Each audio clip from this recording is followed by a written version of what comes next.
ಯಾವತ್ತೂ ನಾನಿಟ್ಟ ಭರವಸೆ ಸುಳ್ಳಾಗ್ಲಿಲ್ಲ ಶಾಂತಿ. ಅಲ್ಲಿಗೂ ನನಗೆ ನೀನ್ ಬದುಕೆ ಇದೆಯಾ ಅಂತ ನನ್ನ ಮನಸ್ಸು ಯಾವಾಗ್ಲೂ ಹೇಳ್ತಾನೆ ಇತ್ತು. ನಿನ್ನ ಹುಡುಕ್ಬೇಕು ಅಂದಾಗ ಅದಕ್ಕೆ ಹೂ ಅಂತವ್ರು ಯಾರು ಗೊತ್ತಾ? ರತ್ನಕ್ಕ. ಅದಕ್ಕೆ ನಾನು ಹುಡುಕೋದಕ್ಕೆ ಶುರು ಮಾಡಿದೆ. ಅದ್ ಸರಿ ಚಿನ್ನು, ನೀನ್ ಹೇಗ್ ನಮ್ಮ ಅಣ್ಣನ ಮನೆಗ್ ಬಂದೆ? ಅದು ಪವಾಡನೋ ಆಕಸ್ಮಿಕನೋ ದೇವ್ರ ದಯ ಅಂತ ಹೇಳಬೇಕು ಒಂದೂ ಗೊತ್ತಾಗ್ತಾ ಇಲ್ಲ. ನೀನ್ ಹೇಳ್ದಿಲ್ಲ ಆ ಜಾಗ, ಅಲ್ಲಿ ಹಗಲು ರಾತ್ರಿ ಅಂದೇ ಹುಡುಕಾಡಿದ್ದೀನಿ. ನಾನು ಹುಡುಕೋದನ್ನ ನೋಡಿ ಎಲ್ರೂ ನನ್ನ ಹುಚ್ಚ ಅಂತ ಹೇಳಿದ್ರು, ಆದ್ರೂ ನಾನು ಬಿಡ್ಲಿಲ್ಲ. ಅದನ್ನ ನಾನು ಆಗಾಗ ರತ್ನಕ್ಕ ಜೊತೆ ಹೇಳ್ಕೊತಾ ಇದ್ದೆ. ಒಂದಿನ ನೀನಿರೋ ಊರಿಗೆ ಆಟೋ ಖರೀದಿ ಮಾಡೋಣ ಅಂತ ಬಂದೆ. ಅಲ್ಲಿ ಆಕಸ್ಮಿಕವಾಗಿ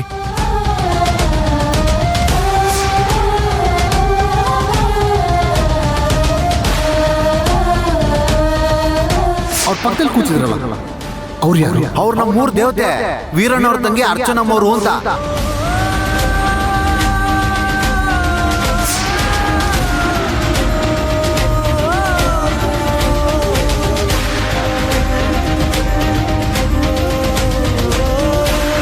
ಎಷ್ಟ್ ಚೆನ್ನಾಗಿದೆ ಅಲ್ಲ, ನಮ್ಮಿಬ್ರಿಗೂ ಒಬ್ರಿಗೊಬ್ರು ಗೊತ್ತು.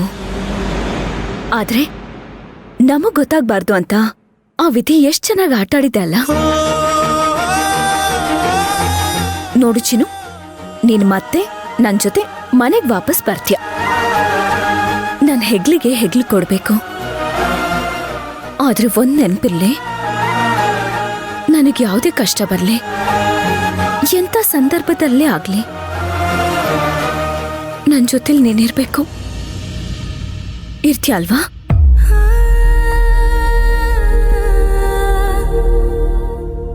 ಅವತ್ತಿಂದ ಇವತ್ತಿನವರೆಗೂ ನಿನಗೆ ಕೊಟ್ಟಿರೋ ಮಾತಿನ ಮೇಲೆ ನಾನು ಉಳ್ಕೊಂಡಿದ್ದೀನಿ, ಉಳ್ಕೋತೀನಿ ಕೂಡ. ನಾನಿನ್ನ ಬಿಟ್ಟು ಎಲ್ಲೂ ಹೋಗಲ್ಲ ಶಾಂತಿ. ಶಾಂತಿ, ನಿನಗೆ ನೆನಪಿದೆಯಾ? ನೀನ್ ನನಗೆ ಮರುಜನ್ಮ ಕೊಟ್ಟಿರೋ ತಾಯಿ.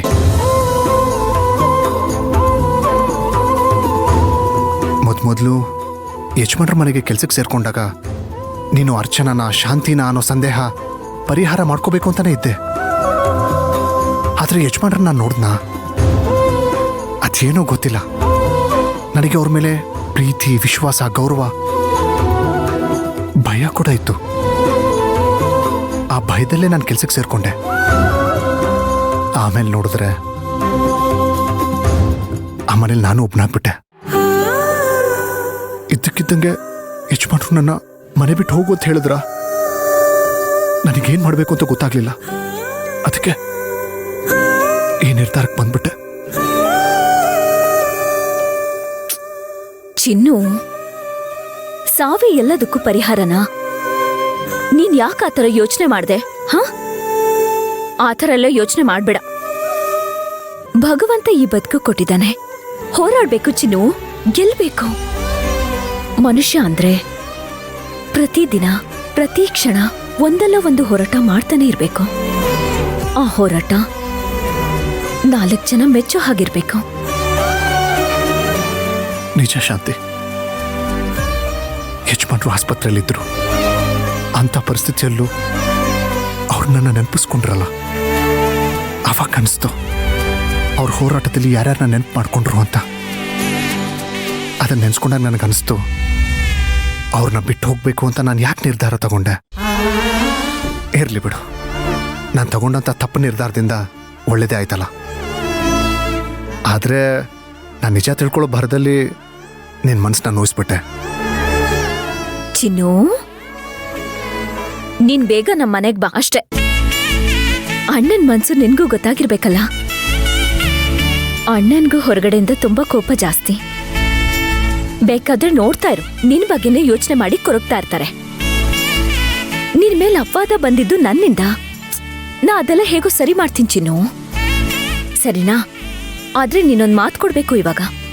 ಇನ್ಮೇಲೆ ಇಂಥ ಕೆಟ್ಟ ಕೆಲ್ಸಗಳನ್ನೆಲ್ಲ ಮಾಡಲ್ಲ ಅಂತ ಮಾತು ಕೊಡು. ಯಾಕೆ ನಗ್ತಿದ್ಯಾ? ನಾನ್ ತಮಾಷೆ ಮಾಡ್ತಿದ್ದೀನಾ? ಮಾತು ಕೊಡು ಚಿನ್ನು.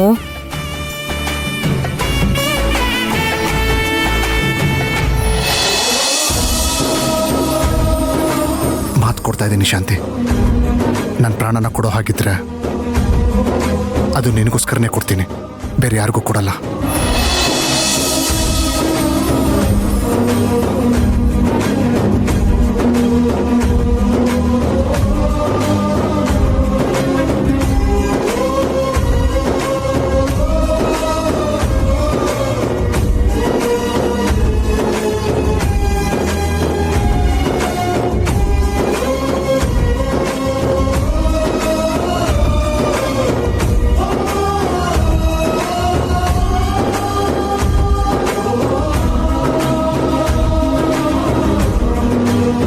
ಚಿನ್ನು, ನಿಜವಾಗ್ಲೂ ಹೇಳಬೇಕು ಅಂತಂದ್ರೆ ಅಂತ ಅಣ್ಣ ನನ್ನ ಬದುಕಿಗೆ ಹೊಸ ರೂಪ ಕೊಟ್ಟು ನನ್ನ ಮುದ್ದಾದ ಮಗು, ಇಂಥ ಸ್ನೇಹಿತ. Thank you Chinnu, thank you very much. Chinnu, ನಾನು ಶಾಂತಿಯಾಗಿ ಬದುಕಿದ್ದೆ, ಶಾಂತಿಯಾಗಿ ಸತ್ತೋಗ್ಬಿಟ್ಟೆ ಕಣೋ. ಮತ್ತೆ ಮರು ಹುಟ್ಟು ಬಂದಿದ್ದು ಅರ್ಚನಾಗಿ. ಈ ಶಾಂತಿಯ ರೂಪಕ್ಕೆ ಅರ್ಚನಾ ಅನ್ನೋ ಹೊಸ ಭಾಷೆನೇ ಬರ್ಬಿಟ್ಟ ನಮ್ಮಣ್ಣ. ಎಲ್ಲಾನು ಬದಲಾಯಿಸ್ಬಿಟ್ಟ. ಬದುಕಲ್ಲಿ ಹೇಗ್ ಬದುಕ್ಬೇಕು ಅನ್ನೋದನ್ನ ತೋರಿಸ್ಬಿಟ್ಟ. ಅವನ್ನ ನಾನು ಗುರು ಅನ್ಲ, ಅಣ್ಣ ಅನ್ಲ, ಅಪ್ಪ ಅನ್ಲ. ನಿಜ ಹೇಳ್ಬೇಕು ಅಂದ್ರೆ ಅವನ್ ಋಣನ ಹೇಗ್ ತೀರಿಸ್ಲಿ ಅಂತಾನೆ ಗೊತ್ತಾಗ್ತಿಲ್ಲ ಚಿನ್ನು.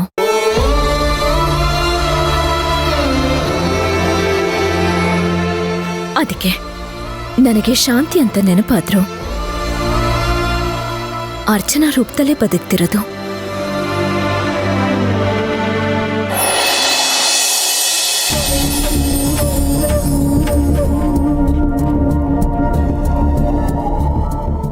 ಅಣ್ಣ, ಏನಮ್ಮ? ನಿನ್ಗೆ ಮಹಾಭಾರತದ ಮೇಲೆ ನಂಬಿಕೆ ಇದೆಯಾ? ಹೌದಮ್ಮ, ನಂಬ್ತೀನಿ. ಯಾಕಮ್ಮ? ಹಾಗಾದ್ರೆ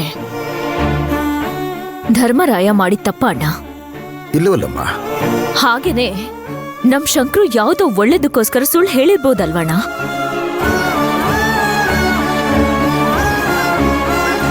ನಾನು ಎಷ್ಟೆಷ್ಟೋ ಯೋಚನೆ ಮಾಡಿ ನೋಡ್ದೆ ಅಣ್ಣ, ನನಗ್ ನಂಬಿಕೆನೇ ಬರ್ತಿಲ್ಲ. ಅಂದ್ರೆ ಅಚ್ಚು ಅವನೇನಾದ್ರೂ ನಿನ್ನತ್ರ ಮಾತಾಡಿ ಗೋಳಾಡಿದ್ನಾ? ಹೌದು ಅದ್ಕೆ. ಅಣ್ಣ ಕೋಪ ಮಾಡ್ಕೊಂಡ್ ಹೇಳಿದ್ದನ್ನ ನೆನ್ಸ್ಕೊಂಡ್ ಫೀಲ್ ಮಾಡ್ಕೊಳ್ತಿದ್ದ. ಫೋನ್ ಮಾಡ್ದೆ ಅಷ್ಟೇ, ಒಂದು ಮಾತು ಆಡ್ಲಿಲ್ಲ ಗೊತ್ತಾ? ಬರೀ ಅಳು. ಅವನ್ ಅಳೋದನ್ನ ಕೇಳ್ತಿದ್ರೆ ನನಗೆ ಒಂಥರ ಕರಳು ಕಿತ್ ಬರೋ ಹಾಗಾಗ್ತಿತ್ತು. ಅದ್ಕೆ ಅವನ್ ಮಾತಾಡ್ತಿರೋದ್ ನೋಡಿದ್ರೆ ಅವ್ನ್ ತಪ್ಪು ಮಾಡಿಲ್ಲ ಅಂತ ನನಗನ್ನಿಸ್ತಿದೆ. ಅದ್ಕೆ ಏನೋ ನಡೆದಿದೆ ಇಲ್ಲಿ, ಆದ್ರೆ ಅವನು ಏನೂ ಹೇಳ್ತಿಲ್ಲ. ನನಗಂತೂ ನಂಬಿಕೆ ಇಲ್ಲ. ಯಾಕಂದ್ರೆ ನಮ್ಮಣ್ಣ ಯಾರನ್ನೂ ಅಷ್ಟು ಸುಲಭವಾಗಿ ನಂಬಲ್ಲ. ನೀನ್ ನಂಬಿದ್ಯಾ ಅಂದ್ರೆ ಅಂತವ್ರ ಬಗ್ಗೆ ತುಂಬಾ ಬಲವಾದ ಅಭಿಪ್ರಾಯನೇ ಇಟ್ಕೊಂಡಿರ್ತೀಯ ಅಣ್ಣ. ಇವತ್ತು ಶಂಕ್ರು ತಪ್ಪು ಮಾಡಿದಾನೆ, ಕಳ್ಳ ಅಂತ ಒಪ್ಕೊಂಡಿದ್ದಾನೆ ಅಂತಂದ್ರೆ ಆ ಅಪವಾದಕ್ಕೆ ನಾನು ನೀನು ಇಬ್ರು ಪಾಲ್ದಾರಾಗ್ತೀವಿ. ಈಗ ನಾನು ಏನ್ ಮಾಡು ಅಂತ್ಯಮ್ಮ ಅಚ್ಚು? ಅವ್ನ ಮತ್ತೆ ವಾಪಸ್ ಕರ್ಸ್ಕೊಡು.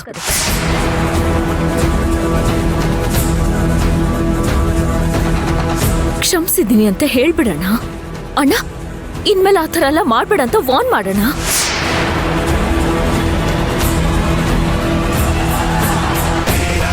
ಅದನ್ ಬಿಟ್ಟು ದಯವಿಟ್ಟು ಅವನ್ಗ ಆ ಥರ ಶಿಕ್ಷೆ ಕೊಡ್ಬೇಡ ಅಣ್ಣ.